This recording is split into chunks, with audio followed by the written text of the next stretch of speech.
c'est pour le réseau d'installation, c'est parlé de la... Ah, ok, c'est... Ok.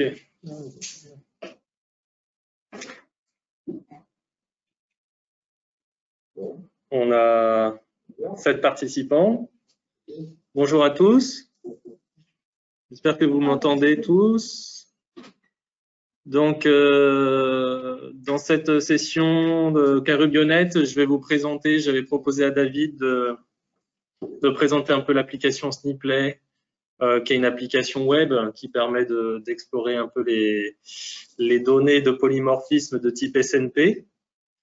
Donc, je vais vous présenter un petit peu déjà. Je reprends une session de formation qu'on avait fait il y a quelques années à Hanoï pour montrer un peu le contexte, des exemples de format de fichiers, des choses comme ça, pour resituer un petit peu, montrer quelques outils. Et après, je vous ferai une démo en ligne de l'application web Sniplay pour l'analyse des polymorphismes. Donc, si vous avez des questions au fur et à mesure, vous m'interrompez et n'hésitez pas au fur et à mesure, plutôt que d'attendre la fin, c'est peut-être mieux au fur et à mesure de voir les questions. Je vais me mettre en plein écran. Donc,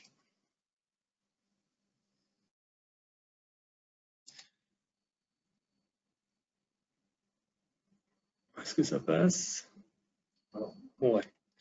Donc déjà, je voulais mentionner déjà un outil un outil de visualisation qui permet de représenter les lectures de séquençage NGS et qui permet de visuellement essayer de comprendre un peu ce qui se passe suite à un assemblage sur une référence de lecture de séquençage. Donc c'est un outil qui s'appelle Tablet, qui permet de visualiser donc les assemblages, soit des assemblages de novo, soit des assemblages sur une référence, donc un mapping sur une référence.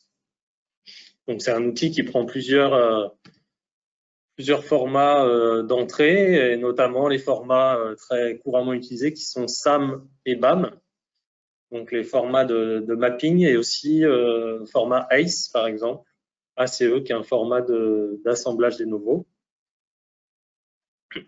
Donc ça permet d'avoir une représentation de l'ensemble des lectures de séquençage sur une référence et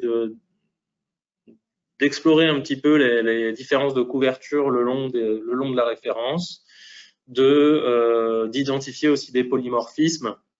Donc là, je fais pas une démo de ça, mais on a aussi la possibilité de visuellement aller repérer des polymorphismes qu'on va pouvoir contrôler ensuite sur une analyse automatique.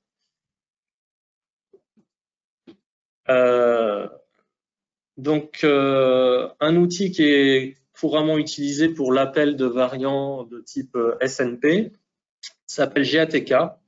C'est un outil qui avait été développé chez l'humain pour analyser l'ensemble des données de reséquençage dans le projet 1000 génomes humains.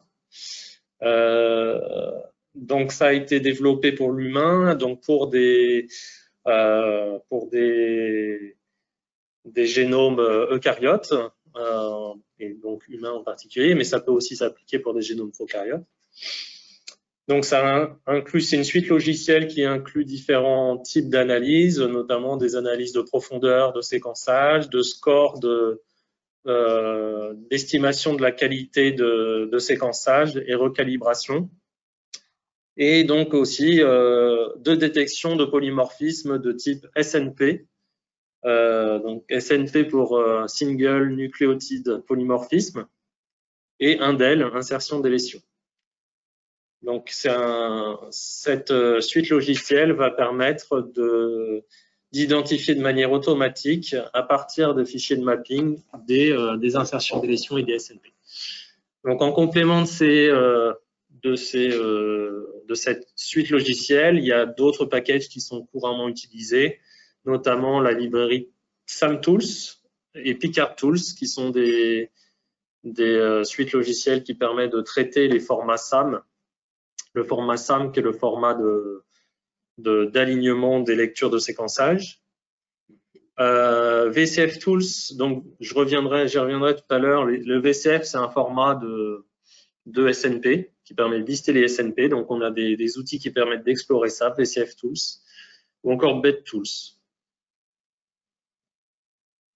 Donc, une des approches qui est couramment faite, donc c'est à partir des fichiers FASTQ de séquençage, qui sont les données brutes de séquençage pour différents individus qui sont séquencés, on va établir un pipeline d'analyse qui est identique pour les différents individus.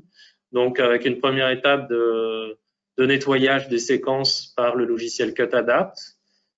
Bon, c'est des exemples d'outils, hein, c'est des exemples d'outils pour une analyse, pour après utiliser GATK. Mais il y a plein d'autres outils qui existent pour faire le même type de traitement. Donc là, c'est un exemple. Donc CutAdapt. Ensuite, on fait un mapping avec BWA qui permet de mapper les lectures de séquençage sur une référence. Ensuite, un outil qui va permettre d'assigner des groupes, donc le mettre dans les fichiers de mapping les informations de l'échantillon. Donc, on va obtenir des fichiers BAM avec l'information du read group. Donc, voilà ce qui est écrit ici, BAM with read group. Et tous ces fichiers peuvent être ensuite fusionnés avec un outil qui s'appelle MergeSAM de Picard Tools. Et ce fichier SAM peut ensuite être, donc on obtient un fichier global. Et ce fichier BAM peut ensuite être pris en charge par la suite logicielle GATK. Et GATK va ressortir au final un fichier VCF qui est un format standard d'appel de variants de type SNP. Est-ce que ça va? Est-ce qu'il y a des questions déjà? Faites-moi signe. Après, j'ai pas forcément l'œil sur. Voilà, n'hésitez pas. Hein. Là, ça, c'est un exemple de workflow Galaxy pour traiter aussi des données de type NGS pour faire l'identification de SNP, mais à partir de données GBS, Genotyping by Sequencing, avec un pipeline qui s'appelle Tassel. Donc, c'est pour dire qu'en fait, ces outils que je vous montre, on peut aussi mettre en place des workflows Galaxy et chaîner les logiciels les uns aux autres assez facilement dans l'environnement Galaxy en mettant des connecteurs entre chaque brique logicielle peuvent être connectées les unes aux autres facilement et voilà, on enregistre des workflows d'analyse qu'on peut lancer et partager entre plusieurs utilisateurs.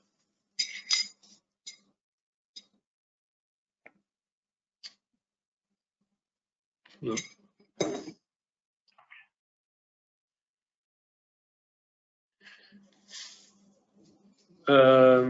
Donc tout ça pour une vue d'ensemble du process. Donc moi je viens de la communauté plantes. Donc là c'est un exemple de traitement qu'on a mis en place au niveau de la plateforme SourceGreen, plateforme bioinformatique SourceGreen à Montpellier, qui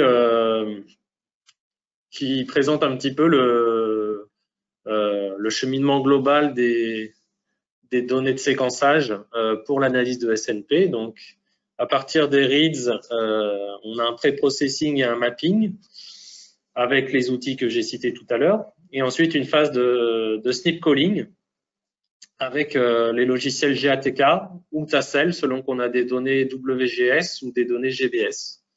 On utilise l'un ou l'autre des outils. Ça, c'est des outils qui peuvent également se lancer dans l'environnement Galaxy. Ensuite, on a un outil qui permet de stocker des volumes importants de données de séquençage, enfin des données de variants génétiques, qui s'appelle Gigwa, et qui permet de stocker, de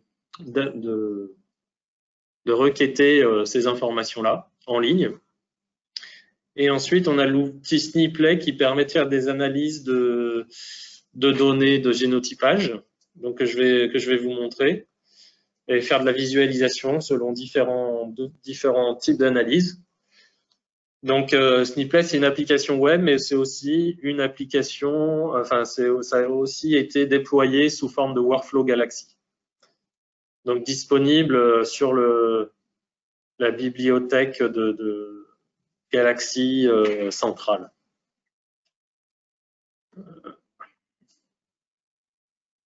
Je vais faire à chaque fois. Donc là, c'est juste pour vous parler un petit peu des formats, du format VCF.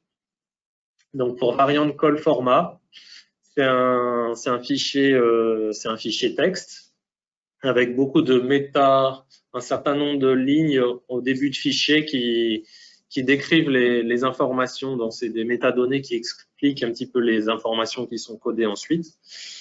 Donc globalement, on a une première colonne avec le numéro du chromosome, la position, un identifiant pour le variant. En troisième colonne. La quatrième colonne, donc c'est l'allèle de référence dans le génome de référence. Cinquième colonne, c'est l'allèle alternatif. Donc ici, on a une mutation d'un G par un A ici, en première valeur, première position du fichier VCF.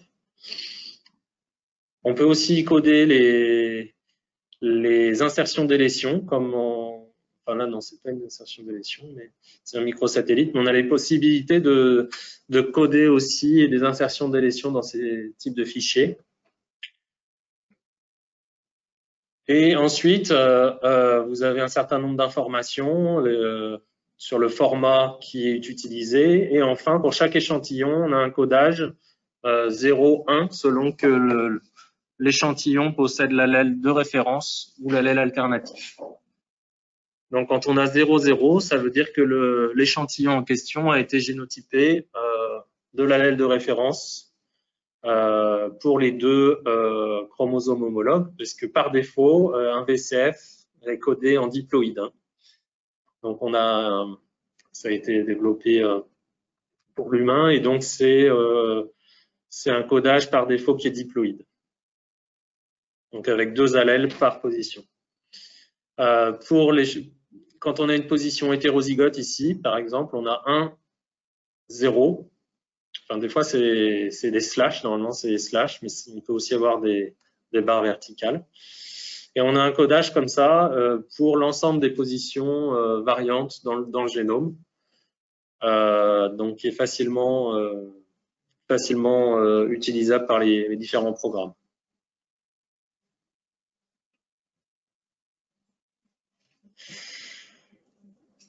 Donc, il y a d'autres fonctionnalités de GATK qui permettent d'avoir des informations de profondeur pour chaque gène ou chaque position dans la référence et chaque individu. Le module Depth of Coverage. On a d'autres modules. Moi, je vais passer là, c'est peut-être un peu trop. Je vais passer là-dessus. Là, c'est pour les informations d'haplotypage. C'est un peu délicat. Je voulais mentionner aussi le format PILUP, qui est en fait une alternative au format SAM, qui permet de décrire en fait pour chaque position d'un mapping les bases qui sont retrouvées dans le fichier, dans le fichier de mapping. Donc on peut convertir un fichier SAM en fichier PILUP. Alors en fait, les fichiers SAM, bon, j'ai pas expliqué, mais pour un fichier SAM, on a une ligne par reads, et chaque reads est positionné sur la séquence de référence. Alors que là, on a une vision verticale, où chaque ligne correspond à une position, et on a la suite de bases qui sont situées à cette position. Donc par exemple, ici, en position 276, on a la référence qui est G. Cet individu, il est G partout, mais là, il possède un T. Il y a quand même un des reads qui décrit un T à cette position-là.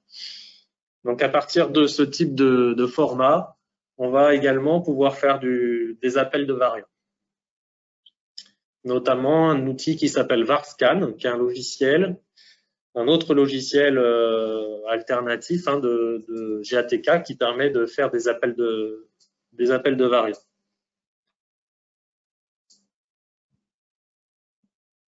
Donc, c'est un outil qui est plus couramment utilisé pour décrire des variants plus rares, donc au sein de populations virales, par exemple, avec des fréquences de mutations rares.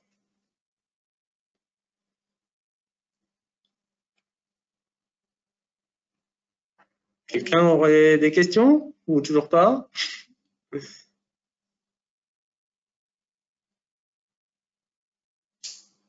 Pas de questions? Je continue. Donc, ça, c'est la figure de l'application Sniplay qui a été publiée il y a 3-4 ans, qui montre un petit peu les différentes analyses qui peuvent être faites dans l'application web, donc qui reprend un petit peu le procédé. Hein. À partir d'un fichier VCF, on va pouvoir... donc, le fichier d'entrée de l'application Sniplay pour la dernière version de Sniplay, c'est le fichier VCF que je vous ai décrit. On va pouvoir faire différentes analyses préalables, notamment de l'annotation de SNP pour savoir si c'est situé dans des gènes, si c'est situé dans les parties codantes des gènes. Et si c'est dans les parties codantes, est-ce que ça a un impact sur la protéine qui va être traduite? Donc, on va pouvoir avoir une annotation des SNP, si c'est synonyme, non synonyme, etc. On va pouvoir filtrer sur ces annotations. Et dans l'application, on va pouvoir envoyer les fichiers de SNP à différents types d'analyses. Donc, faire des stats. Donc, faire des stats générales sur les SNP, faire des analyses de phylogénie, de structure de population, des analyses de génétique d'association, ou GWAS, Genome Wide Association Studies. Donc, en allant regarder établir un lien entre les informations phénotypiques et les informations génétiques, voir s'il y a essayer d'identifier des locus qui sont impliqués dans le contrôle d'un caractère particulier. Et ça, on peut faire aussi des analyses de réseaux d'haplotypes. Donc, je vais vous montrer un petit peu tout ça en ligne. Donc, ça, c'est l'application, enfin, c'est pas l'application, c'est le workflow Galaxy de Sniplay qui a été déposé sur le Galaxy Central et qui donc est disponible qui peut être installé sur n'importe quelle instance Galaxy. Donc, qui est l'équivalent de ce que je vous ai montré avant, mais sous forme de briques logiciel Galaxy. Voilà, à partir de ce qu'on appelle le Galaxy Toolshed, dans n'importe quelle instance Galaxy, on va pouvoir faire une recherche de Sniplay et le trouver de cette manière et pouvoir l'installer facilement. Bon, ça, je vais vous montrer tout à l'heure.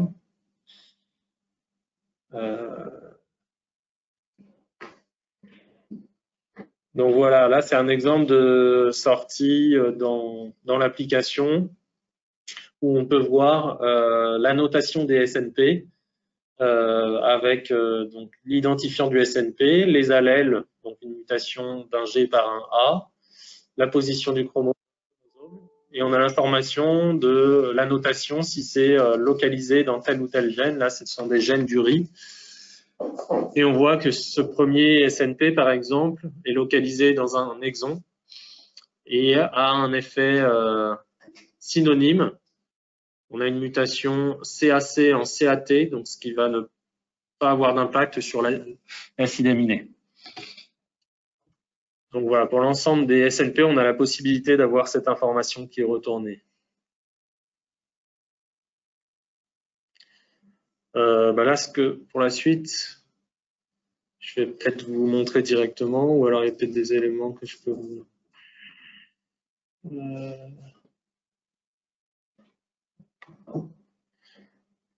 Juste pour revenir là-dessus sur le GWAS, Genome Wide Association Studies, ça va permettre d'estimer l'association qu'il y a entre un marqueur génétique, donc ça peut être un SNP ou un indel, et un caractère phénotypique.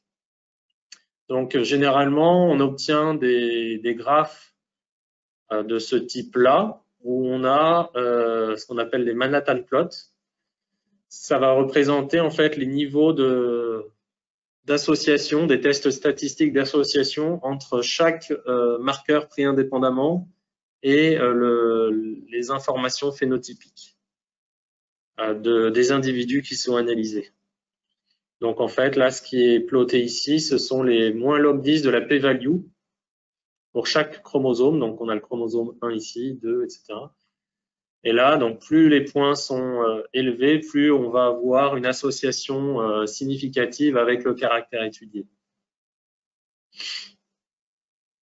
Donc, juste pour préciser, dans le cadre d'analyse de génétique d'association, il peut y avoir des faux positifs qui peuvent être détectés, qui peuvent être dus à la structuration du panel. Si on a dans notre jeu de données une population qui est déjà structurée, il faut faire une correction de cette structure de population pour pas aller biaiser les informations d'association.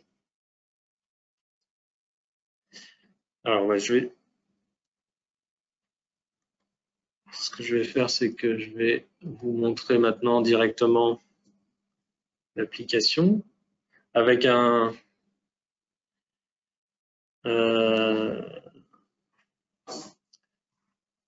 hop, pourquoi j'ai plus accès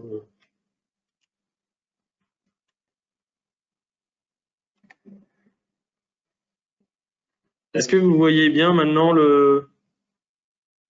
la page web là qui s'affiche? C'est bon? Oui, on voit très bien. Ok. Ça, c'est sur le KD. Donc, je vais vous montrer des données déjà enregistrées sur l'application et je vous montrerai après comment on peut charger nos propres données. Donc, des données sur les agrumes. J'ai travaillé pendant quelques temps sur l'identification de marqueurs sur les agrumes cultivés qui ont pu être intégrés dans l'application Snipplay. Donc, dans Snip, donc vous pouvez accéder à l'application à cette adresse-là, snipplay.sourcegreen.fr. Et donc, on a la possibilité de charger nos propres données à partir de fichiers VCF ou à partir de fichiers FASTA, des alignements FASTA de différents individus d'une région génomique qui a été séquencée. Et on peut accéder à des données qui sont déjà rentrées, qui sont déjà intégrées dans le système. Il faut d'abord se loguer. Donc là, moi, j'ai accès à des fichiers, à des projets privés, notamment, en étant logué. Donc, dans SNP Database, SNP Queries, notamment donc là pour les agrumes. Il y a différents projets disponibles. Et quand on sélectionne un projet, on va avoir les échantillons qui sont analysés, qui ont été analysés en WGS. Enfin, là, dans ce cas-là, c'est dans le cadre d'une analyse globale whole genome. Et on a les chromosomes. Donc, on peut choisir une zone génomique à analyser et regarder les SNP qu'il y a entre différents individus. Donc là, on a différentes variétés d'agrumes cultivés, les cédras, les citrons, les clémentines, de la lime, les mandarines, etc. On va pouvoir regarder les SNP qui sont présents entre différents individus. Donc, si j'en passe quelques-uns, que ce soit trop long, toc.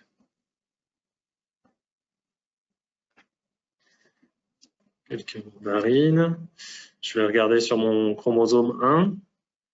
Donc, je fais Submit. Et là, on va aller rechercher donc les mutations qui existent entre mes individus. Donc, sachant qu'on a utilisé une référence clémentine pour l'ensemble de ces individus qui ont été séquencés.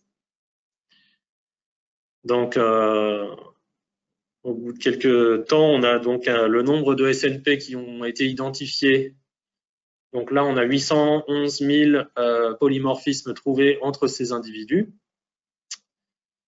Et on a la possibilité d'aller affiner les recherches. Là, c'est pour le chromosome 1, on peut aller rechercher que ce qui est situé dans les gènes, que ce qui est situé dans les exons, préciser une position génomique, aller rechercher que les indels ou que les SNP, modifier la fréquence allélique minimale, maximale, le pourcentage de données manquantes. Donc vous voyez que là, pour notre première recherche, on a un tableau qui nous est renvoyé avec les positions des mutations. Pour les 100 premiers SNP de nos 811 000, donc on n'explore pas tout, mais ça donne déjà une idée. Et on a une petite sortie aussi sous forme de heatmap qui nous présente pour nos 6 individus analysés les mutations en question et la matrice de génotypage pour les 100 premiers SNP. Alors avec une représentation, le bleu, ce sont les données manquantes pour un individu et une position donnée. Le jaune clair, ça correspond à un allèle identique à la référence. Le rouge foncé, c'est allèle différent de la référence à l'état homozygote. Et le rose, enfin le ton intermédiaire correspond à une position hétérozygote pour le SNP.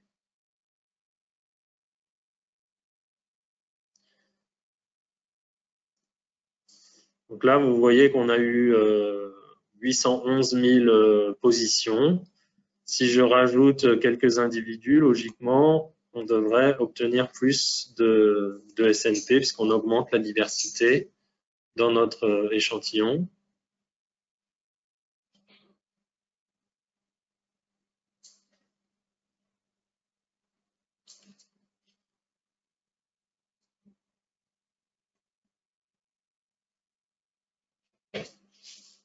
Voilà, donc là, on obtient 1 161 000 SNP pour ces individus-là. Après, voilà, on a des informations sur la fréquence allélique. Donc, par exemple, le premier individu, le premier SNP, on est à 2,4% dans notre panel d'individus. Donc, c'est un SNP un allèle qui revient assez rarement. On peut trier. Hein. Là, on a par exemple un autre SNP où on a 50% du premier allèle, 50% du deuxième allèle. Et on a aussi le pourcentage de données manquantes dans notre échantillon. Donc, si on réduit, si on veut être plus propre, on met que, par exemple, 10% de données manquantes pour réduire le nombre de positions.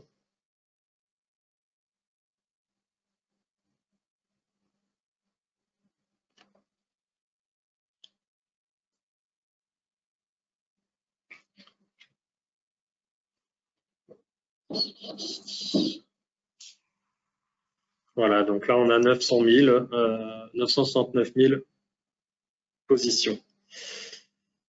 Alors, j'ai préparé une petite sélection d'individus. Hop, avec, on va comparer des pamplemousses, des mandarines, des cédras. Donc là, on a la possibilité, si on veut aller chercher un ensemble d'individus particuliers, de ne pas avoir à aller chercher un à un, mais de rentrer une liste d'individus qui nous intéressent pour aller voir les polymorphismes qu'il y a entre ces individus-là. Donc là, on va regarder par exemple entre pamplemousse, mandarine et cédra. Et on va pouvoir associer chaque individu à des groupes. Donc ici, par exemple, on va sélectionner nos pamplemousses. On va lui dire que c'est des pamplemousses.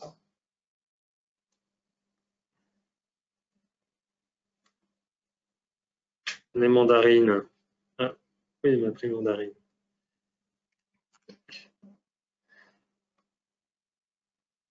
Les mandarines, on dit que c'est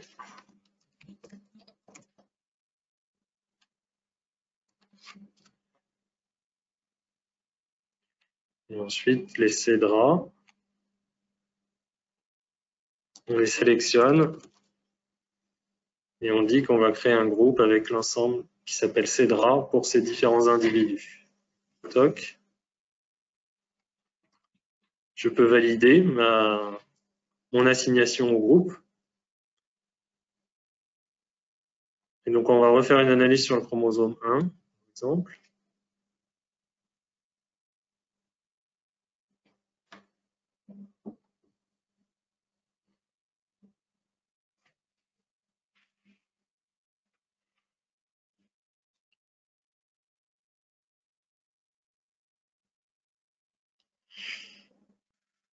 Voilà, donc là, à partir de là, on a le même tableau que tout à l'heure. Et on va pouvoir tester différents types d'analyses. Donc, je vais commencer par faire les statistiques générales.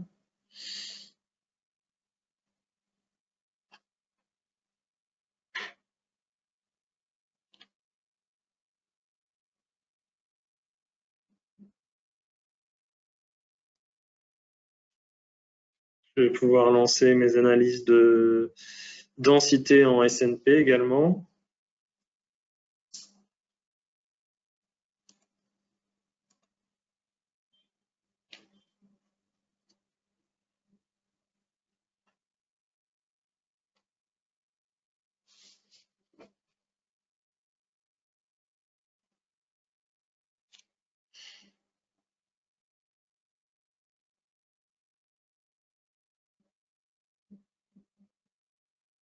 Comme ça, je pense que ça va pas marcher. Voilà, on a des sorties comme ça qui nous présentent la densité de SNP le long du chromosome avec une quantification du nombre de SNP par fenêtre glissante en fenêtre de combien là, de 200 000 bases. On peut avoir la représentation de densité de SNP sous forme de heatmap pour les différents individus. Vous voyez les différents pamplemousses, mandarines et cédra. Déjà, on voit qu'il y a des patterns quand même bien qui sont retrouvés au sein du groupe pamplemousse, au sein du groupe mandarine. Donc ça, c'est un heatmap qui représente la densité de SNP par rapport à la référence par fenêtre de 200 kb.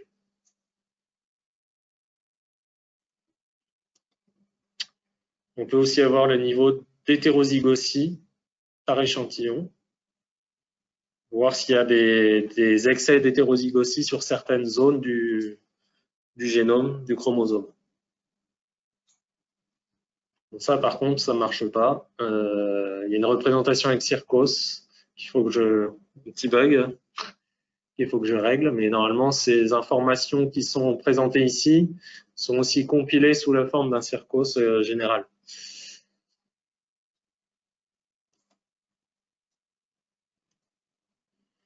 Là, on a quelques informations globales de statistiques sur les pourcentages de SNP qui ont telle ou telle fréquence allélique, des distributions de fréquences alléliques, les informations sur le type de mutation, transition, transversion, le niveau d'hétérozygosie général pour les différents individus. Voilà, des choses comme ça. Donc, ce qu'on peut regarder maintenant, c'est comme on a vu qu'on avait rentré pamplemousse, mandarine et cédra, réaliser une ACP sur la base des données génétiques. Vous avez des questions ? cherche mon masque. Ah, je vais chercher mon masque. Oh purée. Allô?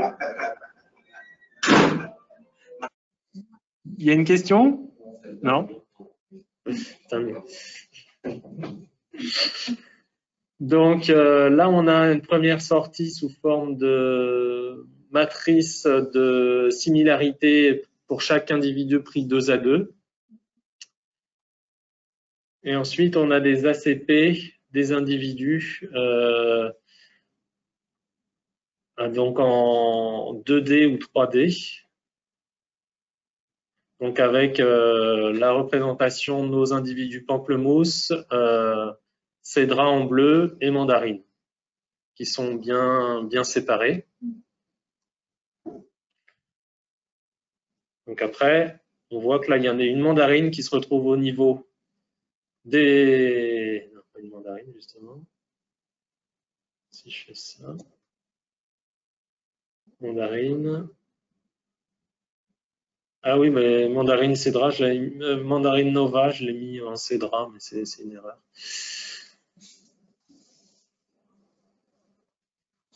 Et donc après, ça c'est un premier type de sortie qui est réalisé par le logiciel derrière qui s'appelle Plink, P-L-I-N-K, que je recommande vivement parce que c'est ultra rapide et très performant pour l'analyse de SNP haut débit.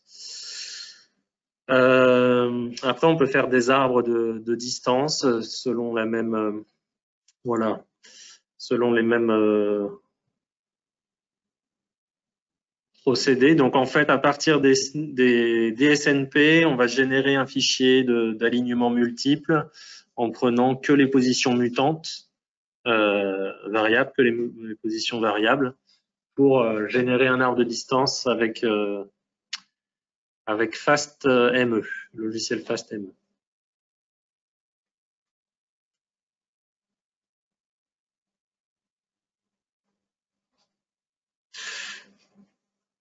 Alors, pendant que ça tourne, voilà, ça finit. Donc, on peut représenter nos individus sous la forme d'arbres, si ça marche.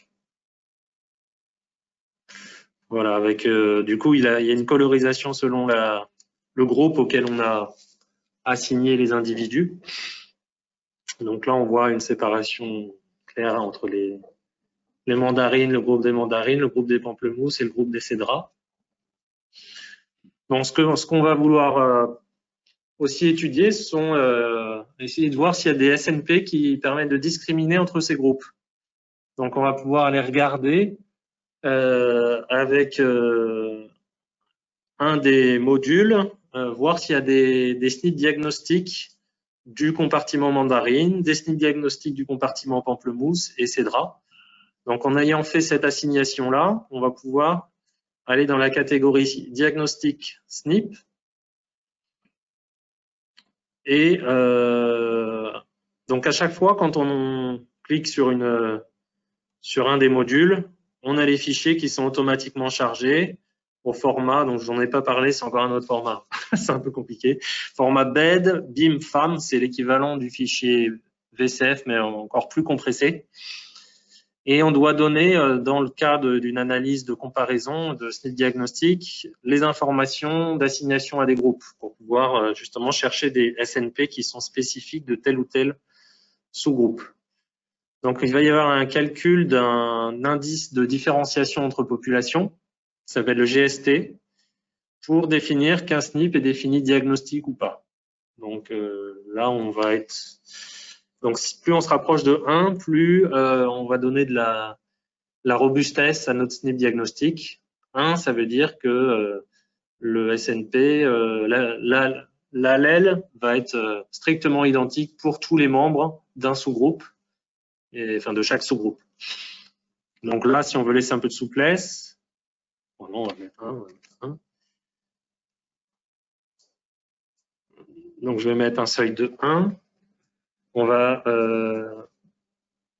récupérer donc, on va pouvoir voir sur nos 588 000 SNP, combien permettent de séparer entre les groupes de manière bien précise.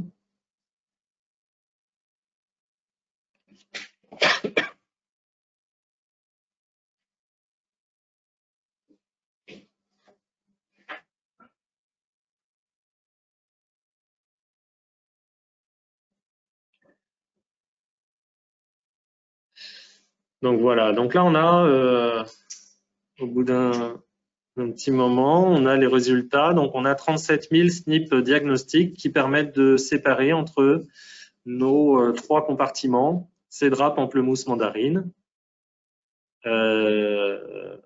Donc par exemple, ce premier SNP en position 12 503, il a un GST de 1 pour les cédras, donc il va être assigné comme étant spécifique du cédra. Là, si on met la représentation, on a le tableau, on obtient donc un tableau. Il y a un petit souci là.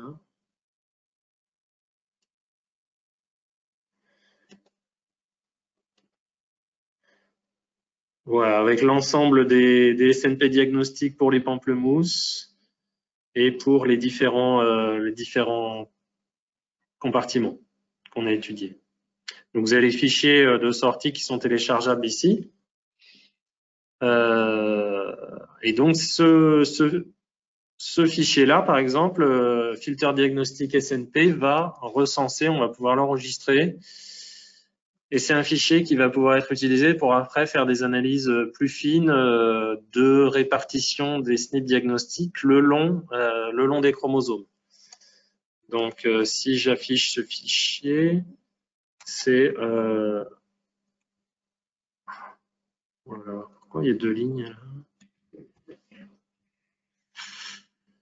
C'est un fichier qui ressemble à ça, avec donc pour chaque position, les 37 000 positions, on a l'ancêtre qui permet de discriminer. Cédra, pamplemousse, et on doit avoir des plus bas, des mandarines, des SNP diagnostiques mandarines. Là, c'est essentiellement pamplemousse.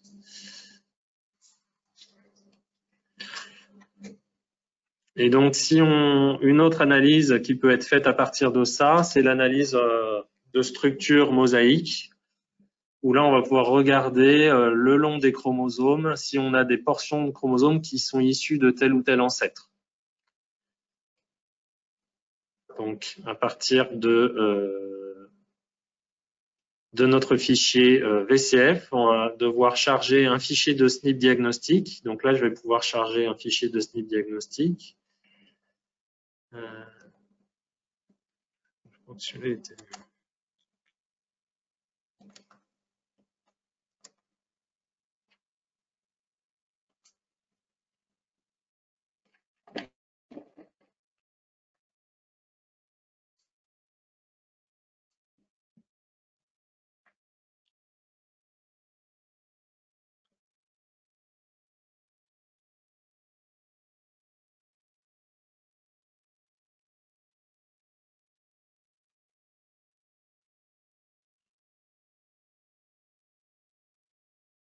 Donc à partir de là, on va avoir donc une représentation de nos individus.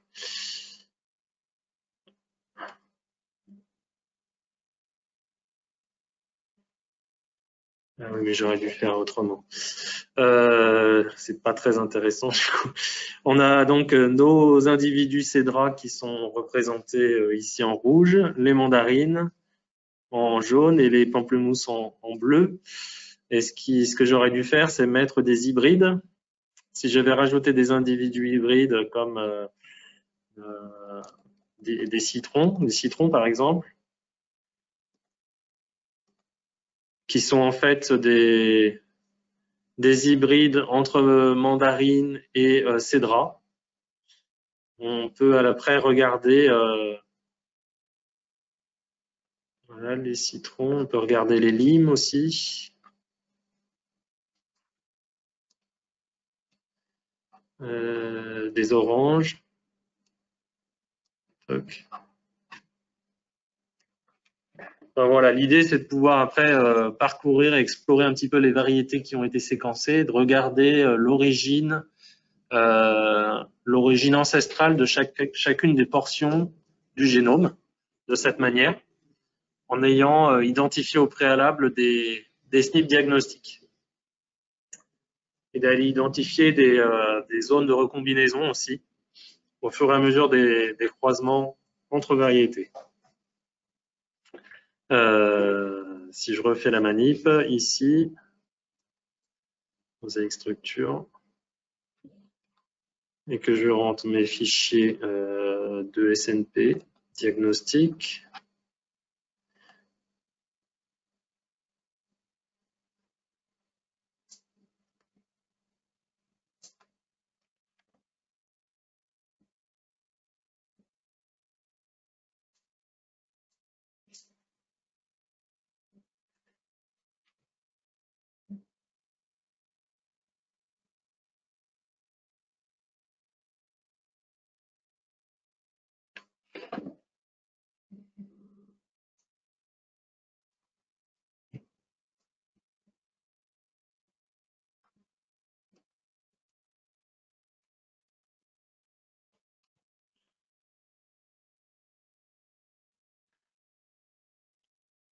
voilà, donc là, on voit qu'on a certains individus, comme les citrons, qui sont en fait des hybrides entre du cédrat représenté en rouge et des mandarines. Donc, ils sont constitués des ancêtres, des deux ancêtres pour chaque portion génomique. Et les limes, qui sont en fait des hybrides de cédrat et de quelque chose qui est inconnu. Là, c'est resté gris. C'est encore un autre ancêtre qu'on n'a pas renseigné ici. Mais donc, on sait que ce sont des hybridations issues de cédrat avec quelque chose qui n'est pas connu. Donc ça, c'est un travail qui a été fait de manière globale sur l'ensemble. Donc ça, c'est un outil de visualisation qui est assez sympa pour représenter des alignements et des données de heatmap. En fait, là, c'est converti sous forme de heatmap. On a appliqué pour la représentation des génomes mosaïques. Donc, ce qu'on a fait, c'est qu'on a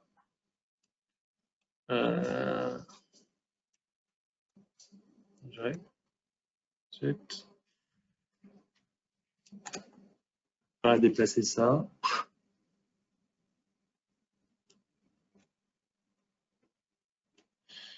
Je voulais vous montrer, voilà. Donc ça, c'est quelque chose qu'on a fait de manière globale pour 300 individus. C'est où? Faut que je retrouve ma fenêtre. Trop de fenêtres ouvertes. Où est-ce que j'ai mis ça, moi?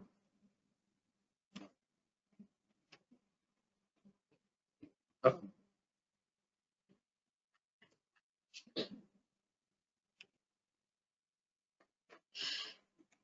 Je vais chercher.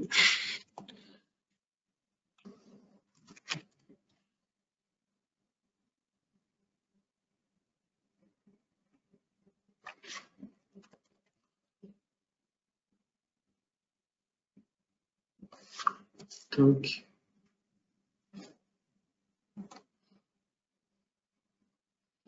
voilà, là on a différents projets d'analyse et on a donc l'ensemble des individus qui ont été passés pour avoir ce type d'analyse globale sur 8 ancêtres au sein des agrumes, entre Eponcirus, mandarine, enfin un ensemble d'ancêtres qui constituent aujourd'hui les agrumes cultivés. On va pouvoir retracer un petit peu la constitution des chromosomes de différents individus. On voit qu'il y a certains individus qui sont issus voilà, de différents croisements et on va pouvoir identifier des zones de recombinaison ici, par exemple. On a le début du chromosome 1 qui est bien hétérozygote entre les deux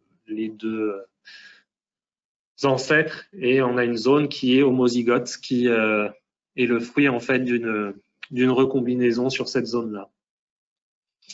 Et donc, voilà, c'est des choses qui peuvent être explorées via cette application.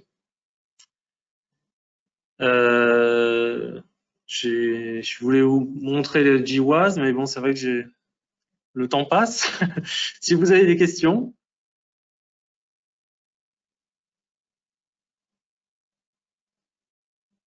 Est-ce qu'il y a des questions?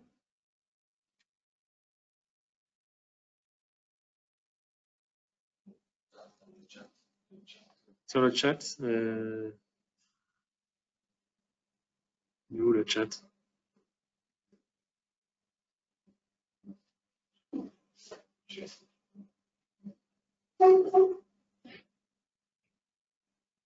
Ah, pas de questions pour Damien.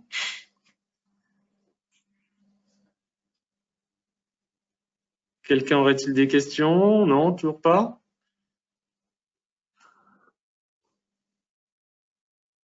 Alors, je peux vous montrer rapidement une analyse de génétique d'association. Donc, j'ai des données notamment pour le riz. Donc, si je choisis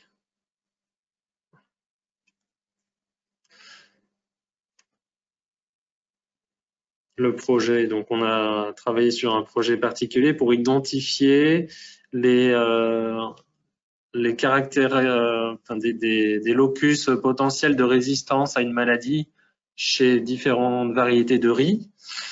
Donc on a en séquençage génome complet, on a 260 individus.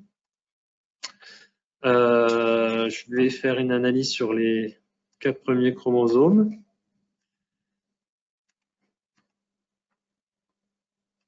Ça, je vais supprimer. Hop. Et à partir de ces données de SNP, on va aller croiser avec des informations de phénotypage qui sont des fichiers tabulés de ce type, qui correspondent en fait pour les différents individus. Les différents individus qui sont analysés ici, on a des informations phénotypiques de longueur de lésion d'une certaine maladie causée par une bactérie. Donc avec des tailles de lésions en centimètres, donc qui sont des données quantitatives associées à chacune des variétés. Et donc ces données-là peuvent être soumises à l'application. Donc voilà, en cliquant sur le lien GWAS Analysis ici.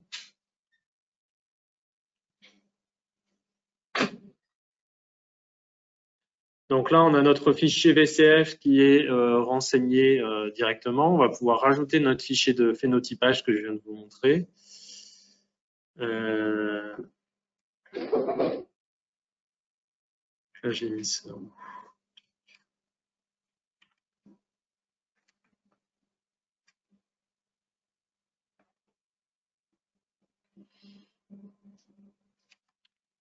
Bon, voilà, c'est un fichier FRET qui est reconnu comme étant compatible avec le système.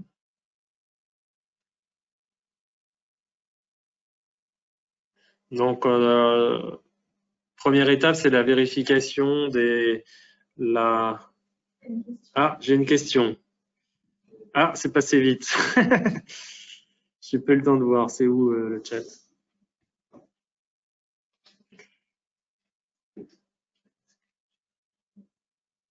C'est où le chat? Quel est le nombre max de génotypes pouvant être simultanément analysés et le nombre de SNP? Et le nombre de SNP. Ça dépend pour quel type d'analyse. Donc, selon le type d'analyse, donc en GWAS par exemple,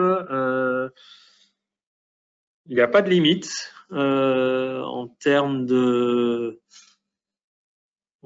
position et de nombre d'individus, mais après c'est le système qui risque d'être long à renvoyer des résultats, mais dans l'absolu, il n'y a pas vraiment de limite. Sachant que Pas de limite de nombre de génotypes? oui. C'est quoi le par le système, on peut aller, enfin, j'ai jamais été au-delà de 2000 individus dans le cas d'analyse sur les plantes, mais ça met du temps à tourner. Et sur je dirais 100 000 marqueurs. Mais on peut aller au-delà. On peut faire, si on a moins d'individus, on peut avoir plus de positions, mais c'est sûr que si on augmente le nombre de positions et le nombre d'individus, ça risque d'être très très long à tourner.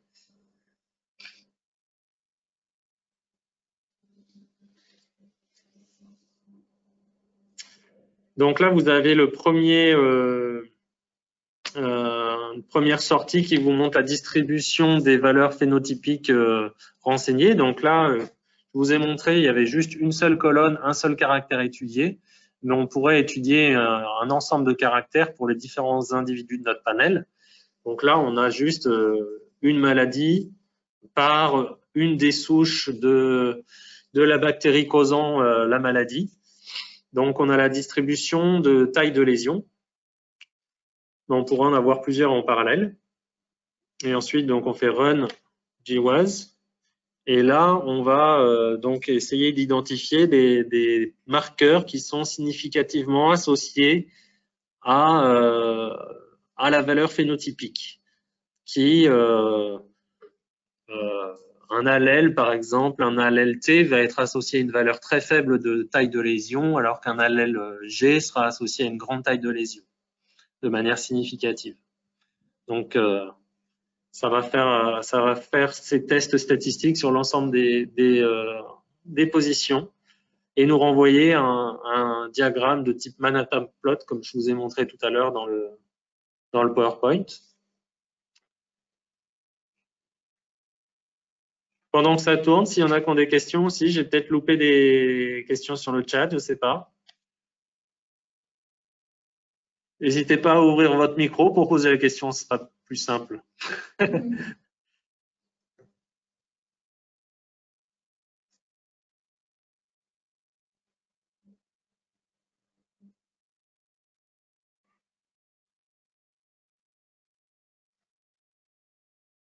Pas de questions? Donc là, bah, ça tourne. Hein. J'ai lancé 88 000 positions sur 260 individus, ce qui correspond à voilà 4 chromosomes. Là, c'est 88 000 positions réparties sur 4 chromosomes, mais avec un modèle GLM. Donc c'est les modèles statistiques les plus rapides à tourner. Sachant qu'on peut aller, pour les analyses de génétique d'association, être plus robuste en allant corriger par la structure de population. Donc, on a la possibilité de mettre d'autres modèles et de renseigner d'autres fichiers comme la structuration de population et les informations d'apparentement entre individus. Donc, ça va aller corriger les biais qui sont dus à ces structurations de population. Donc, j'ai testé tout à l'heure. Normalement, c'est pas trop long. Ça tourne dans 3-4 minutes là.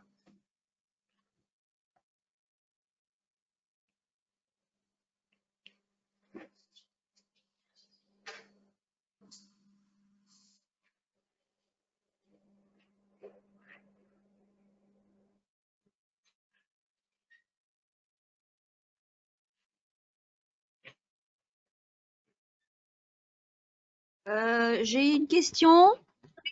Oui, bonjour Cécile. Ouais, c'est Cécile. Dis-moi, je voulais juste, j'ai pas vu le tout début de ta présentation. En fait, c'est juste une question un petit peu globale et peut-être naïve. Comment est-ce que, par exemple, là, tu as ton fichier d'association phénotypique avec donc des SNP.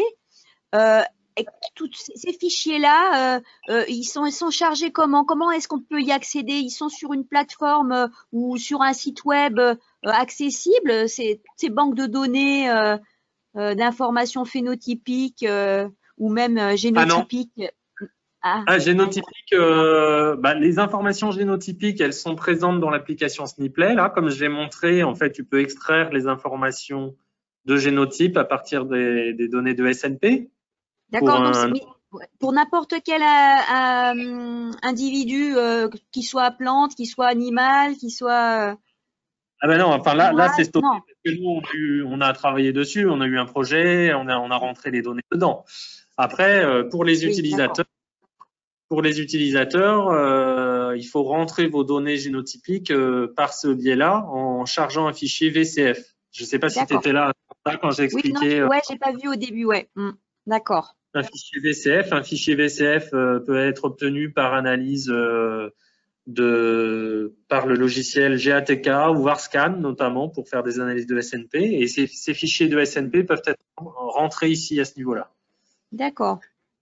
À côté de ça, les informations phénotypiques, par contre, c'est des fichiers aussi qu'il faut rentrer par ailleurs. Comme là, j'ai chargé un fichier de phénotype à côté. D'accord. Ce fichier que j'avais sur ma machine. Les fichiers calculés avec, pour chaque individu, on a les individus, un individu par ligne et puis les informations phénotypiques qui lui sont propres. Ok. Merci. Voilà.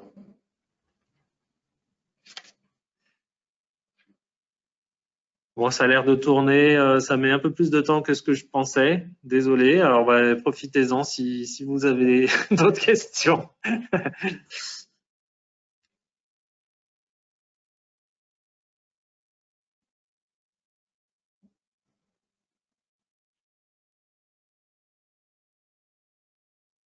Donc, je voulais préciser que, enfin là, jusqu'à maintenant, ce que je vous ai montré, c'est des données, c'était basé sur des données eucaryotes, mais on peut très bien rentrer des données de séquençage issues d'analyse de bactéries ou de prokaryotes.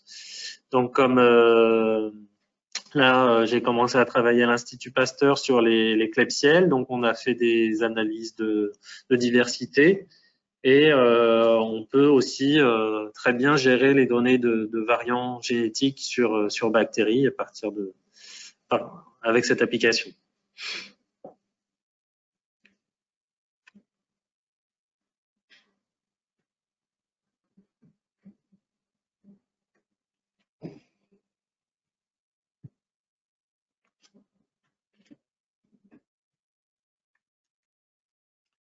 Là, ça me paraît un peu long à tourner. Ah, voilà. On a une sortie qui va arriver.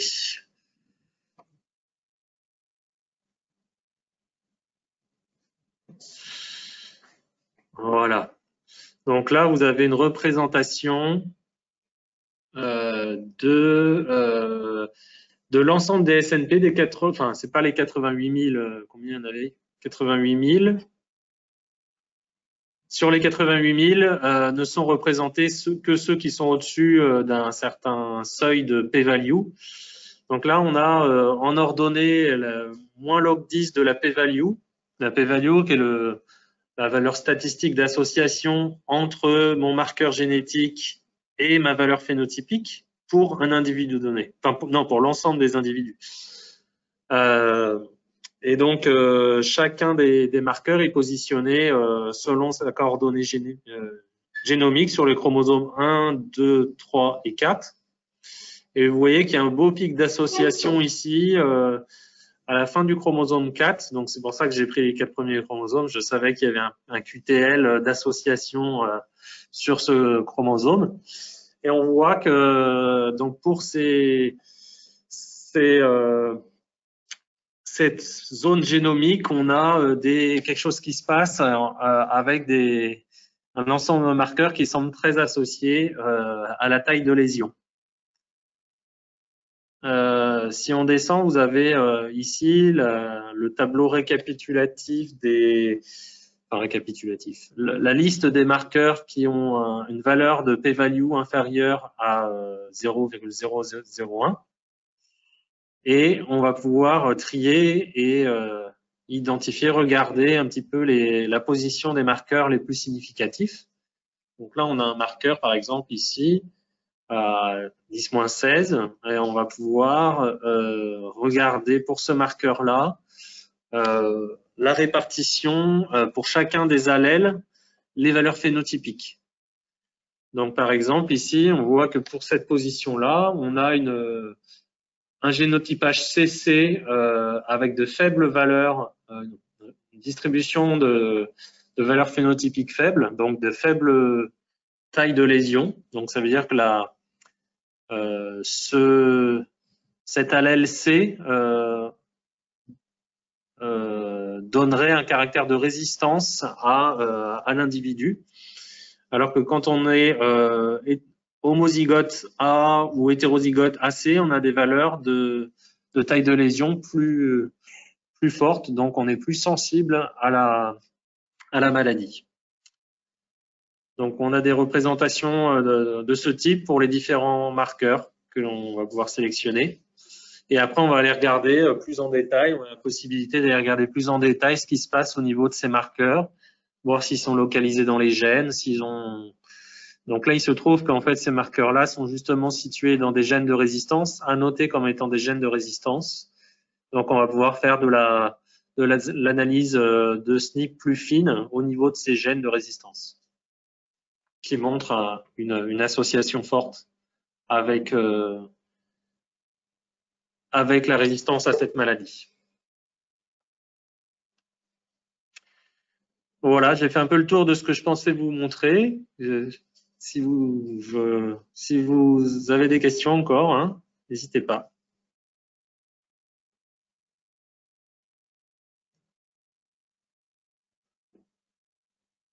Quelqu'un a des questions? Non? Dans la salle, non? D'autres questions?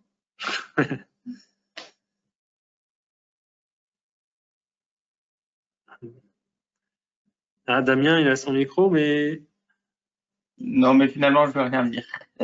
Ah, d'accord. Salut. En 2021, il faudra faire une présentation de Pan Explorer, parce que c'est très complémentaire. En 2021, il faudra faire une présentation de Pan Explorer. Oui, on avait discuté. Ouais, ça peut être bien. Parce que c'est très complémentaire, en fait. Ouais, tout à fait. Bon, il y a encore des petites choses à régler et puis on pourra le montrer, ouais.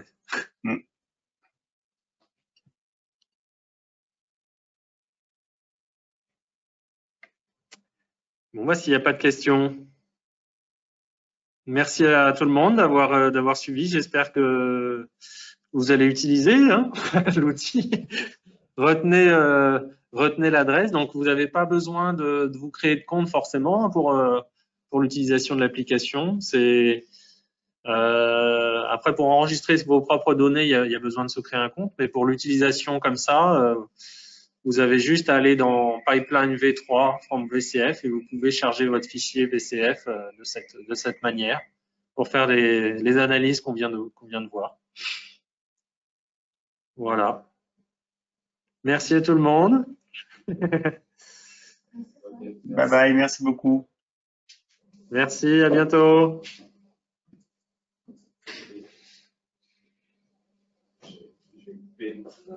Ouais.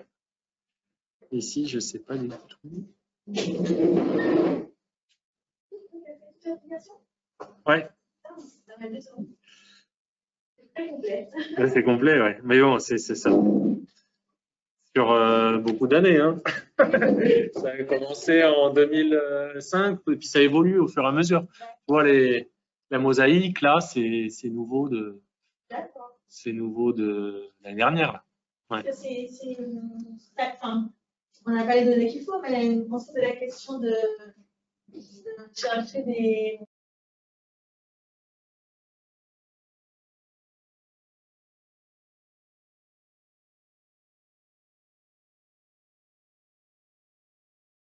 Cette conférence va maintenant être enregistrée. Cette conférence va maintenant être enregistrée. Cette conférence va maintenant être enregistrée.